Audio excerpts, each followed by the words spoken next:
belajar kebenaran firman Tuhan. Kita buka kitab kita dalam 1 Petrus pasalnya yang pertama, ayatnya yang ke-14. Jikalau kita sudah mendapatkan, mari kita baca dengan suara yang kedengaran.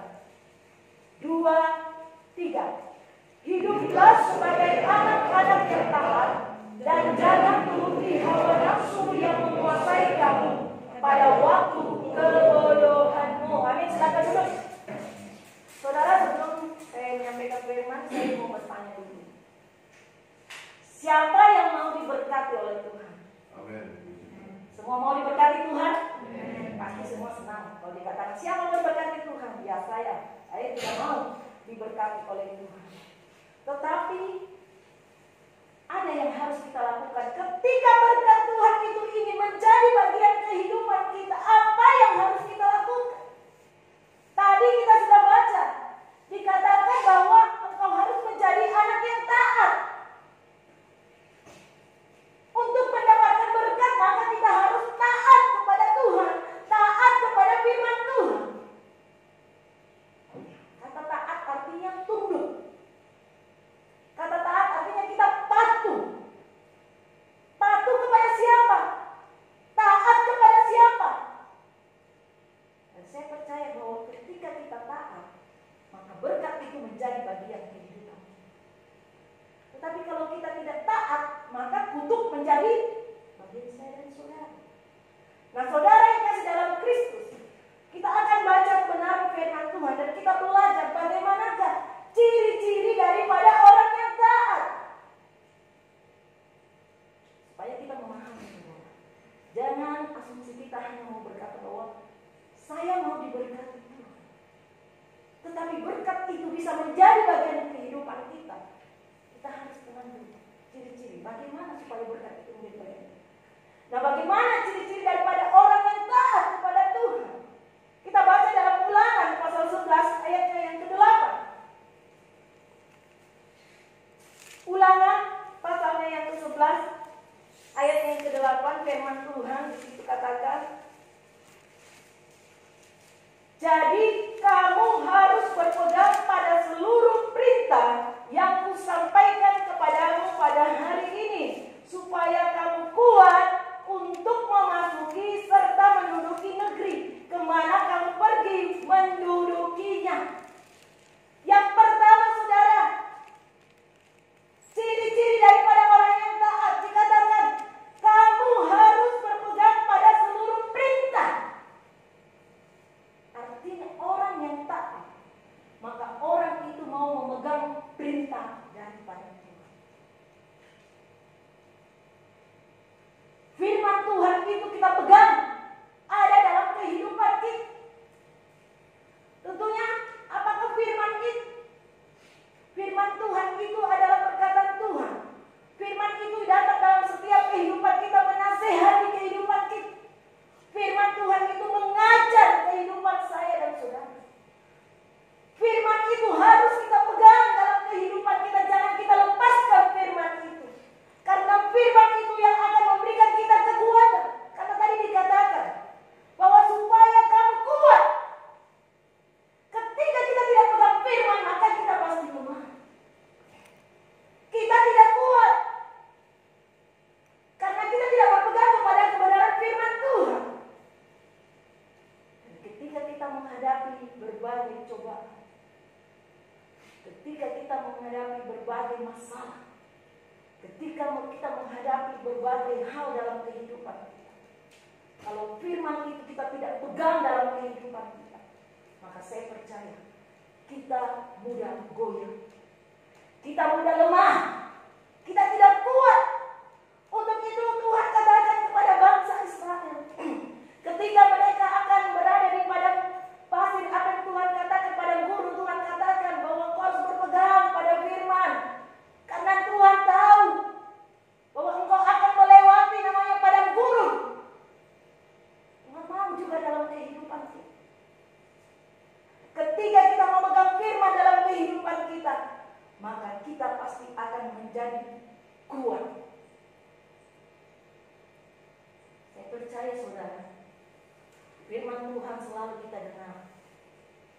firman Tuhan kita selalu yang ada dalam kehidupan kita. Dan Tuhan mau dalam kehidupan saya dan saudara bahwa firman itu biarlah tetap selalu kita pegang, firman itu kita lakukan dalam kehidupan kita. Saudara, kita belajar daripada Nuh. Ketika Tuhan berfirman kepada Nuh bahwa engkau harus membuat bata.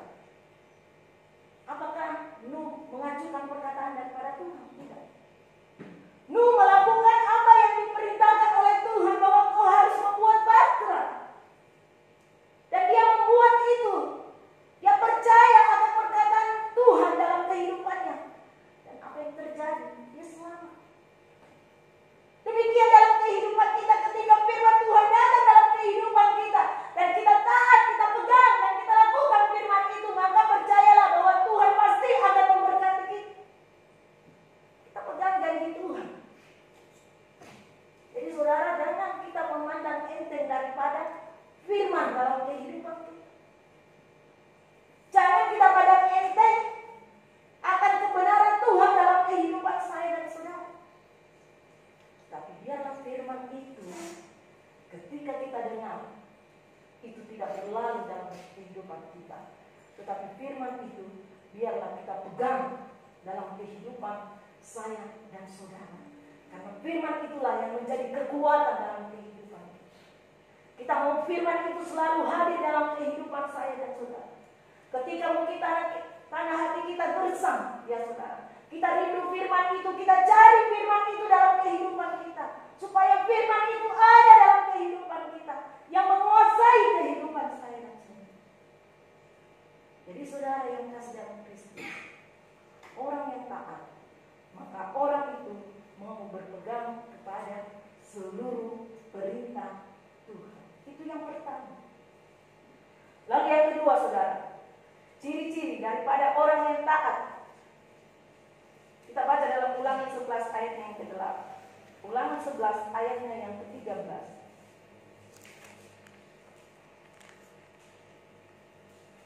Di situ dikatakan,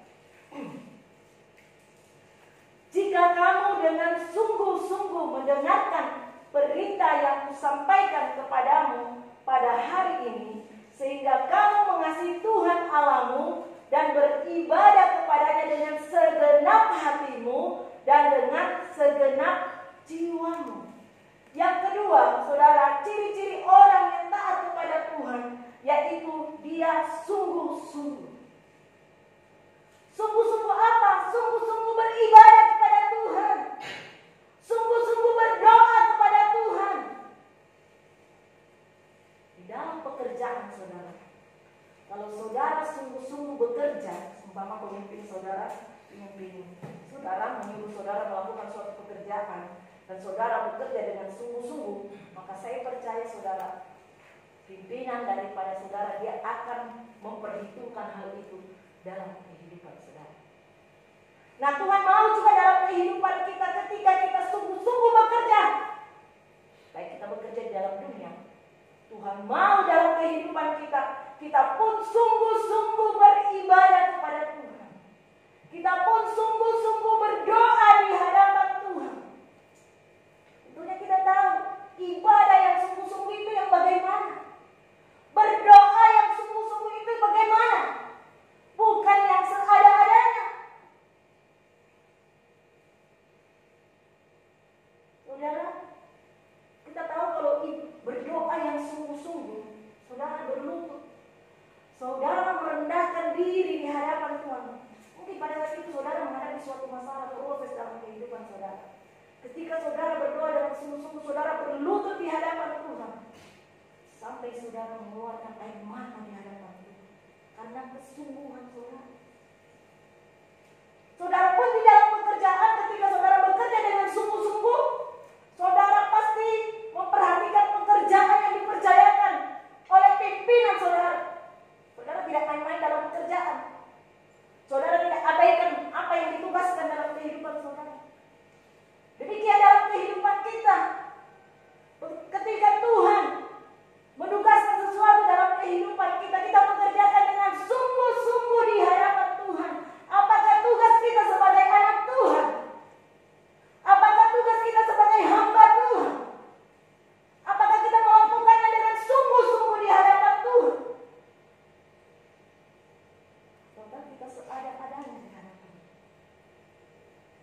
Nah, dikatakan di sini sungguh-sungguh. Jadi orang yang taat, orang itu mau sungguh-sungguh melakukan apa yang diperintahkan Tuhan di dalam kehidupan. Saudara, kalau kita baca dalam 1 Tawarik 28, 1 Tawarik pasal 28 ayat 9 bagian A, kalau ditampilkan 1 Tawarik pasalnya yang ke-28 ayatnya yang ke-9 bagian A. Sini firman Tuhan katakan, dan engkau anakku Salomo, kenallah Allahnya ayahmu dan beribadahlah kepadanya dengan tulus ikhlas dan dengan rela hati. Saudara, Tuhan katakan kenallah Allahmu, ayahmu dan beribadahlah kepadanya dengan tulus ikhlas. Tulus ikhlas artinya kita sungguh-sungguh beribadah. Nah, Tuhan mau dalam kehidupan kita bahwa kita mau beribadah dengan hati yang tulus, hati yang ikhlas di hadapan Tuhan. Melayani Tuhan juga dengan sungguh-sungguh. Melayani Tuhan dengan sungguh-sungguh di hadapan Tuhan. Orang itu ya, ketika dia melayani, dia tidak memamerkan apa pelayanannya kepada orang lain. Orang yang melayani dengan sungguh, dia tidak mau hanya dilihat orang, dipuji oleh orang. Tetapi orang yang melayani dengan sungguh, walaupun tidak dilihat orang, tetapi dia tetap mau melayani Tuhan. Karena ketika orang melayani Tuhan dan ingin dilihat orang, ingin dipuji daripada orang, saya percaya bahwa pelayanannya itu tidak sungguh-sungguh di hadapan Tuhan. Saudara yang kasih dalam Kristus, untuk itu Tuhan mau dalam kehidupan kita, biarlah kita mau tetap sungguh-sungguh untuk melakukan apa yang Tuhan perintahkan dalam setiap kehidupan saya dan saudara. Dan ketika kita sungguh-sungguh di hadapan Tuhan, maka berkat Tuhan itu terjadi dalam kehidupan. Sambil gambaran anak sekolah. Ketika anak sekolah itu belajar dengan sungguh-sungguh, saya percaya dia mendapatkan nilai yang terbaik. Orang yang belajar dengan sungguh-sungguh pasti dia mendapatkan prestasi yang terbaik. Tidak mungkin saudara orang yang belajar dengan sungguh-sungguh dia tidak naik kelas. Tapi orang yang sungguh-sungguh, saya percaya dia akan mendapatkan nilai terbaik. Beda dengan orang yang malas. Orang yang malas, yang kerjanya hanya mau menyontek saja, saya percaya dia tidak pernah mendapatkan yang terbaik dalam kehidupan. Dan Tuhan mau dalam kehidupan kita, biarlah kita sungguh-sungguh di hadapan Tuhan. Yang ketiga, saudara yang kasih dalam Kristus, kita baca dalam Ulangan 11 ayatnya yang ke-16. Di situ dikatakan, hati-hatilah supaya jangan hatimu terbujuk sehingga kamu menyimpang dengan beribadah kepada Allah lain dan sujud menyembah kepadanya. Yang ketiga dikatakan, hati-hatilah. Orang yang taat, saudara, maka dia berhati-hati. Kenapa kita harus berhati-hati dalam kehidupan saya dan saudara? Karena kita harus berhati-hati dalam kehidupan kita, melalui pikiran kita, melalui perkataan kita, melalui pendengaran kita, melalui perbuatan kita. Kita harus berhati-hati. Karena saudara, roh itu penuh, tetapi daging ini lemah. Daging kita selalu mau mengikuti apa yang menjadi mau daripada daging kita. Terkadang roh berkata dalam kehidupan kita, tetapi daging kita lemah. Kadang kita lebih mengikuti daripada daging kita. Untuk itu firman katakan bahwa berhati-hatilah. Saudara, jangan menyangka seorang, walaupun kita seorang anak Tuhan, walaupun kita seorang hamba Tuhan, terkadang saudara kita jaga. Untuk itu firman selalu mengingatkan kita, hati-hati. Daud. Raja Daud ketika dia menginginkan daripada istri Uria, dia jatuh di dalam dosa. Apa yang terjadi? Tuhan menghukum daripada Raja Daud. Anaknya meninggal. Saudara, saya percaya bahwa firman ini mengingatkan kehidupan kita, bahwa kita mau selalu berhati-hati dalam kehidupan saya dan saudara. Karena kenapa? Karena kita masih hidup di dalam dunia. Begitu banyak godaan dalam kehidupan kita. Begitu banyak tawaran-tawaran yang ditawarkan dalam kehidupan saya untuk menjatuhkan kehidupan kita. Apalagi saudara, kalau HP kita lihat sosial media yang semakin canggih, ya anak kecil pun sudah tahu cara memainkan HP, cara membuka YouTube dan sebagainya. Dan begitu banyak tawaran-tawaran ditawarkan oleh dunia, sehingga kita membuat kehidupan kita tidak berhati-hati di hadapan. Untuk itu Tuhan selalu mengingatkan kehidupan kita supaya kita berhati-hati. Jangan sampai saudara, tadi dikatakan jangan menyembah kepada Allah lain. Jangan sampai waktu kita, seluruh kehidupan kita tidak berikan lagi kepada Tuhan. Tetapi hidup kita, hati kita hanya berikan kepada kesenangan. Jadi saudara, bahwa Tuhan mau dalam kehidupan saya dan saudara, biarlah kita mau selalu berhati-hati dalam kehidupan. Sebelum kita berucap, kita berhati-hati. Sebelum kita berpikir, kita berhati-hati. Sebelum kita melihat, kita berhati-hati. Sebelum kita mendengar, kita berhati-hati. Untuk itu Tuhan selalu mengingatkan kehidupan kita. Jangan sampai kita jatuh ke dalam dosa. Itu yang ketiga. Yang keempat, saudara yang kasih dalam Kristus. Kita baca lagi dalam Ulangan. Ulangan tadi pasal yang ke-11 ayatnya yang ke-32 dikatakan, maka haruslah kamu melakukan dengan setia segala ketetapan dan peraturan yang kupaparkan kepadamu pada hari ini. Yang keempat saudara, Tuhan mau dalam kehidupan kita setia di hadapan. Orang yang taat, maka orang itu setia. Ya, saya katakan bahwa orang yang taat itu orang yang setia, karena dia melakukan firman. Jadi ketika dia dikatakan orang yang taat, pasti dia setia di hadapan Tuhan. Karena dia taat, dia melakukan firman dalam kehidupannya. Demikian dalam kehidupan saya dan saudara. Tuhan mau juga dalam kehidupan kita mau setia di hadapan Tuhan. Apa yang Tuhan percayakan dalam kehidupan? Dalam pelayanan kita mau setia di hadapan Tuhan.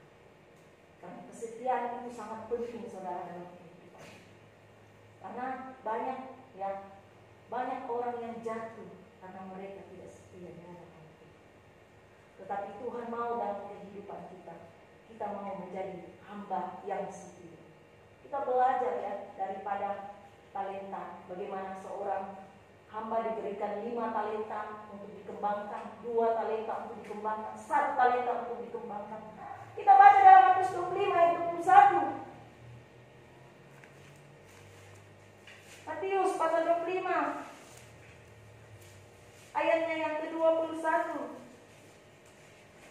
Maka kata Tuhannya itu kepadanya, baik sekali perbuatanmu itu, hai hambaku yang baik dan setia. Engkau telah setia dalam perkara kecil, aku akan memberikan kepadamu tanggung jawab dalam perkara yang besar. Masuklah dan turutlah dalam kebahagiaan Tuhanmu. Ingat saudara yang kasih dalam Kristus, ketika hamba ini diberikan hanya 1 talenta, kenapa saya harus diberikan 1? Saya mau diberikan banyak. Karena terkadang banyak orang kalau dikasihkan kepercayaan, mungkin kepercayaan itu kecil, tidak dilihat orang. Terkadang dia menolak. Saya tidak mau melayani. Berikan saya pelayanan yang lebih baik, yang lebih bagus. Karena kenapa? Dia mau melayani karena mau dilihat orang banyak. Dia mau melayani karena dipuji. Tapi kita belajar bahwa seorang hamba yang diberikan 1 talenta, tetapi apa yang dia lakukan? Dia tidak kembangkan dalam kehidupannya, tetapi dia membungkusnya. Dia menanam saudara.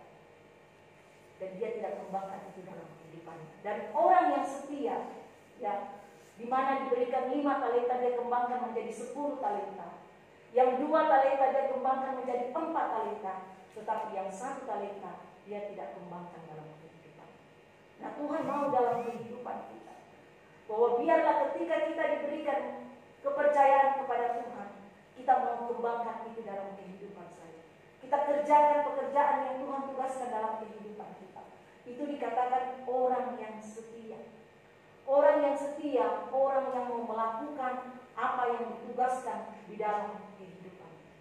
Saya percaya bahwa ketika kita dipercayakan sesuatu kepada Tuhan dalam kehidupan kita, janganlah saudara kita bersungut-sungut di hadapan Tuhan. Tetapi biarlah kita kerjakan itu dengan sebaik-baiknya di dalam setiap kehidupan saya dan saudara. Dan kita tidak sama seperti hamba yang diberikan 1 talenta, tetapi kita mau sama seperti yang 5 talenta, 2 talenta, dia mau kembangkan itu di dalam kehidupannya. Jadi saudara yang kasih dalam Kristus, Tuhan mau dalam kehidupan kita. Ketika kita mau diberkati oleh Tuhan, maka kuncinya apa yang Tuhan inginkan, kita harus taat kepada Tuhan. Ketika kita taat, maka Tuhan akan memberkati kehidupan kita. Ketika kita tidak taat, maka kutuk itu akan menjadi kehidupan saya dan saudara. Ada 2 pilihan dalam kehidupan kita. Dan saya percaya saudara, tentunya kita mau memilih bahwa kita mau taat kepada Tuhan, supaya berkat Tuhan itu menjadi bagian dalam kehidupan saya dan saudara. Puji nama Tuhan.